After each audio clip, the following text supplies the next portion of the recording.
Sabi dito sa nakita nating balita galing po sa Abante TNT, tunay na tablodista mga kababayan, Zubiri itinutulak na bagong Senate President.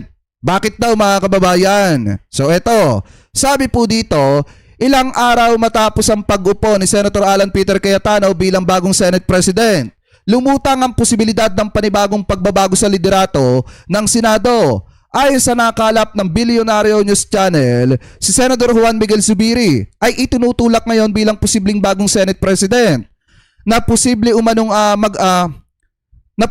maganap sa Lunes, Mayo 18. Si Zubiri ay tinuturing umanong consensus candidate na maaaring magpatahimik sa tensyon at magbigay ng balanse sa nahahati nating Senado mga kababayan. Sabi pa dito, maaari umanong gamitin ni Zubiri ang kanyang tinatawag na seatmate block upang makuha ang 13 na boto na kinakailangan para masungkit ang pagkapangulo sa Senado. Kasi nga kung titingnan talaga natin mga kababayan, sinasabi nung iba na hindi daw pwede etong si Mig Zubiri. Pero kita nyo naman mga kababayan, pag halimbawa si Mig Zubiri yung naging Senate President, kaya niya kasing kontrolin both side yung minority at saka po yung majority mga kababayan. Kasi nga, bukod sa may mga kaibigan siya sa majority, maliwanag din naman mga kababayan, nasasamahan siya ng minority. At sabi nga ni Tito Sen mga kababayan, kahit sino pang umupong Senate President, kung ano yung paninindigan niya about sa sinasabi ng saligang batas yun ang masusunod. Lalo na kung ang pag-uusapan ay itong impeachment mga kababayan ni Sara Duterte. Ano po, so ngayon ituloy pa natin.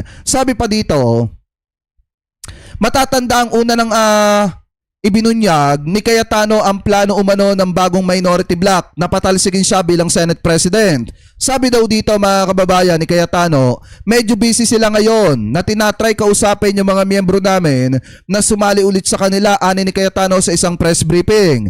May invitation to talk, may pananakot, but dati na silang takot Yan yung sabi ni Alan Peter Cayetano. So ngayon, malaki talaga mga kababayan ang posibilidad na baka nga magbago ang liderato ng Senado ngayong darating na Lunes. Abangan natin yan kung ano yung mangyayaring kaganapan. Pero mga kababayan, para mas maliwanagan pa tayo, pakinggan natin itong nakita po nating balita galing po mga kababayan dito sa One News PH na kung saan ang nagsasalita po dito mga kababayan ay ito pong si Sir Ronald Llamas. Kasi ayon po sa kanya, mapapahiya daw po ang gobyerno kung hindi mahuhuli itong si Senator Bato de la Rosa. At dito mapapag-usapan din yung posibleng palit liderato ng Senado. So ito, pakinggan po natin.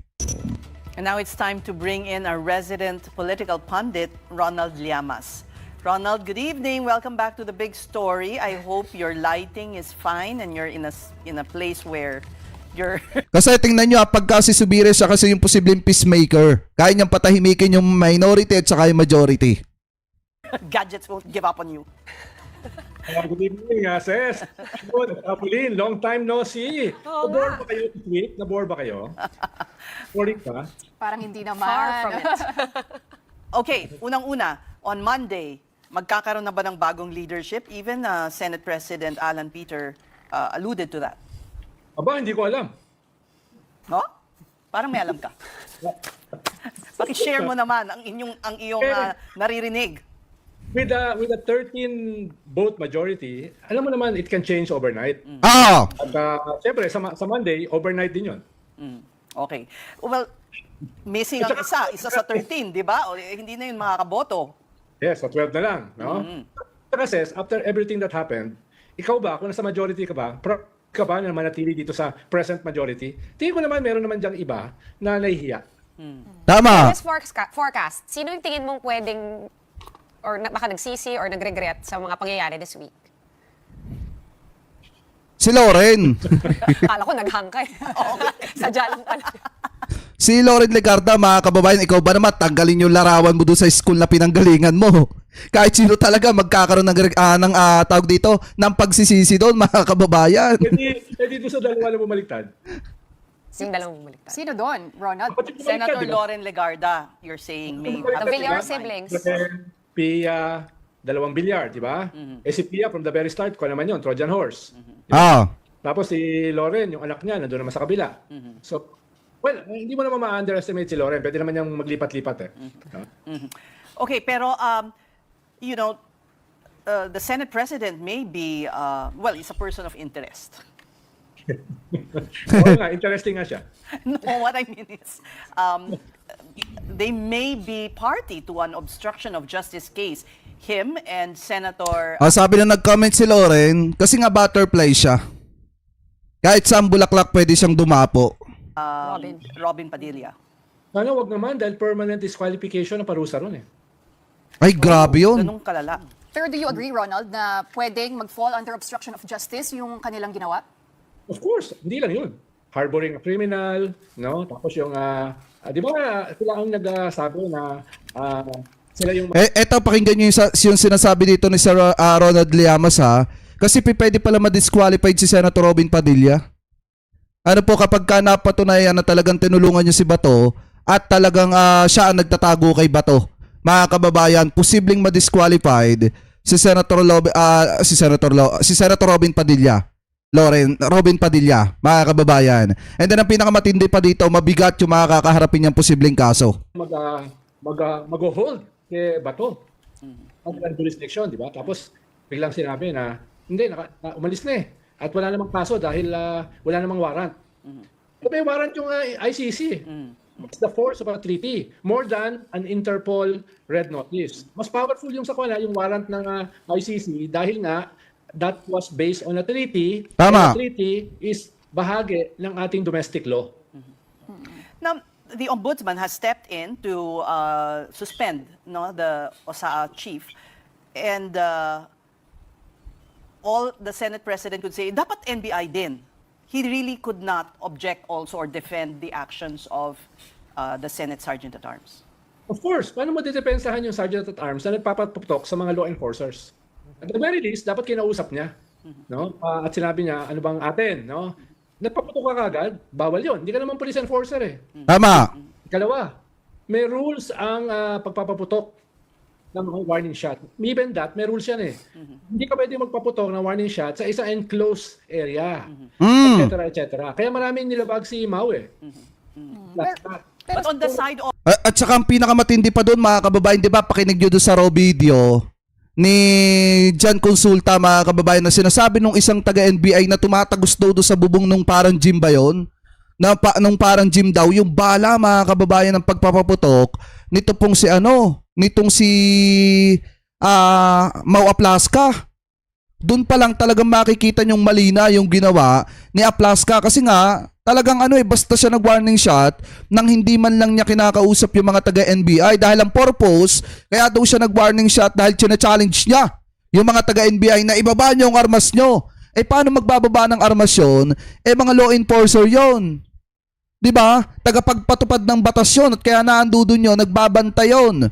Doon po sa GSIS kasi nirequest sila ni General Manager Veloso. of Matibag, do you think, if we are to believe the Senate President, meron din siyang pagkukulang? I doubt it. Dahil yung NBI naman pwede naman maglabas-masok sa Senate eh. Tama. Anong violation ang ginawa niya? Lalo na, siya ron. At yung mga NBI na sinasabi nila, nasa GSIS. Hindi ko alam kung ano yung nilabag.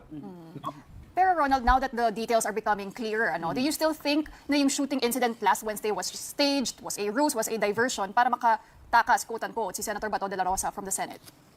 Tingin ko, Pauline, pag nagpa-survey ka, baka ang sumagot dyan in the affirmative, 98%. Ronald, may what if question ako. Lilinawin ko what if to, no? Kung magbago ang leadership at ang majority sa Senado next week, anong magyayari dito sa impeachment? No? Do you think magbabago muna yon bago nila i-convene yung Senate as an impeachment court? And secondly, yung flood control probe at yung Blue Ribbon partial report na hindi natin alam kung saan na napunta, mas may chance bang lumitaw ito ulit? Kasi baka magbagong isip ng ibang mga senador. Exactly. Forthwith. No? Baka yung Blue Ribbon, baka yung 7 nakapirma, baka maging 9 na. Tingin mo, sinong dadagdag dun sa 7? Pwedeng si Win Gatchalian. No? Pwedeng si JP. Ang nangyari kasi dito sa linggong ito, no? May hirapang ma-identify ka doon sa present Senate leadership. May hirapang ma-identify ka doon sa mga ayaw pumirma sa Blue Ribbon. Yun yung malaking tulong ni Senate President Alan Peter Cayetano. No? I also wish to point out that there were 2 abstentions in that vote. So Ah. these 2 senators, Migs and JV, may also vote, against those in the majority right now. Wala nang abstention next week. So may alam ka nga. Deliberately, Di ba kita nyo mga kababayan, ano yung sinasabi dito? Wala nang abstention next week kapag ka nagkaroon ng palit leadership. Kasi nga, yung dalawa mga kababayan sasama sa minority yon. Si Senator JB at etong si Senator Amig Zubiri. 'Di ba mga kababayan, wala nang and then etong si Zubiri makakakuha ng mga kaibigan niya dun sa majority. Kaya laglag talaga si Cayetano. being obtuse itong si... Parang matipid si parang Ronald dati tonight, kung eh. kailan ka medyo... Hindi siya masyadong bibo today, no? oo nga eh. Educated guess lang, baka ipatawag ako ng congressman eh. But given nga the public response, what you see in social media, it's overwhelming na nobody is buying their story, but still they are sticking to it, ha? Eh siyempre, kung nagsinungaling ka once, pangatawanan mo na. Tama. Pero yun ang hirap pag nagsinungaling ka, parang wala nang katapusan yan, ibabaon mo yung sarili mo. Oo nga. Pero tumangos yung ilong nung Senate President. Pinocchio. Gusto ko malaman, no? Ano ba yan? Kasi Pinocchio eh. 'Di ba?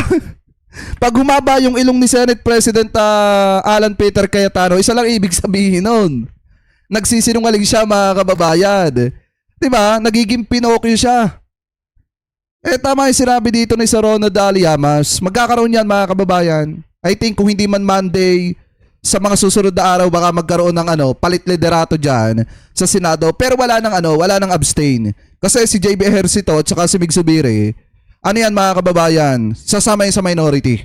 And then etong si Mig Zubiri makakakuha ng suporta diyan po mga kababayan sa majority. Kaya iiwanan niya si Alan Peter Cayetano. Kasi mahirap naman nga talagang pagkatiwalaan. Yung nabudol ni Alan Peter Cayetano mga kababayan, I think baka bumalik yan sa minority.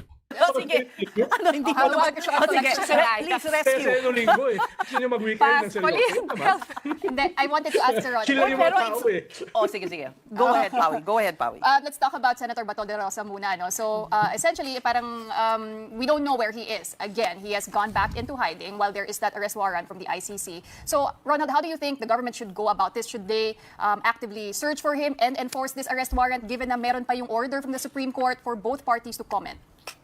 Publicly, pwede namang sabihin mo ay nire-respeto mo yung 72 hours na hiningi ng Supreme Court. Malapit na matapos yung 72 hours eh. So, habang sinasabi mo yon, dapat ay as a continuing crime, no? Hinahunting mo yung Senator Bato. Tsaka mga kababayan, wait lang singit ko lang to. Alam niyo yung pinaka-worst na mangyayari kung sakali magpatuloy itong leadership ni Alan Peter Cayetano, posibleng mapalitan itong si Kiko Pangilinan bilang chairman na may hawak dun sa agriculture mga kababayan. Eh alam naman natin napakalaki na ng natrabaho ni Kiko Pangilinan dyan. At alam din naman natin mga kababayan na marami nang natulungan si Kiko Pangilinan ng mga farmers dahil po sa mga batas na isinulong niya para tulungan yung mga magsasaka po natin. At alam niyo yung pinaka-worst pa dito, kung sakaling magpatuloy pa etong leadership ni Alan Peter Cayetano, posible ring mapalitan etong si Bam Aquino bilang chairman na may hawak dun sa education mga kababayan. Eh alam naman natin na marami na ring naisulong na panukalang batas si Bam Aquino na makakatulong sa mga guro at mga estudyante. Yan yung mga pinaka-worst scenario na posibleng mangyari. Na pwedeng na sana matutulungan na yung mga estudyante at mga magsasaka, yung mga fisher folks, ang mangyayari, may hinto na naman yung trabaho. Kasi nga, dahil sa palit chairmanship sa mga committee na yan. Ano po, ngayon ituloy pa natin. Diba? Wala naman kasing legal impediment na hulihin siya. Parang courtesy lang yan sa Supreme Court. Kaya iba yun Iba yung courtesy, iba yung may legal impediment. Dahil walang TRO, walang legal impediment. Right. Kung sasabihin ni Senator Alan, Ambassador of Jesus Christ Cayetano, sasabihin niya na wala naman daw warrant. Ano ba? Nataka ko dahil alam ko, abogado siya eh. Wala daw local court warrant. Yes. Oh, that's at their argument. a treaty has the force of a local court. Dahil ang treaty kasi ay nagiging bahagi ng ating batas. Hindi ba na alam yun? Pag may pinagbaha mo treaty, bahagi na ng iyong law. Oo. Dahil kay Pawi, naalala ko na bigla yung gusto kong itanong sa'yo. Meron din kasi nga kumakalat na parang sentiment online, no? Maraming nagsasabi, parang mas hindi na raw interesado yung executive na huliin talaga si Bato. Correct. Kasi kumbaga na out of the way na naman si former President Duterte and he's the main guy. Do you see that also? Na parang pwede na nilang palagpasin ito? And because it will also have implications, no, kay Senator Bongo, who a lot of people are saying is next. No. No. Mm. Dahil mapapahiya sila kung hindi nila mahuli si Bato. Mapapahiya yung ating law enforcer at bahagi ng executive. Tama. Yun yung problema eh.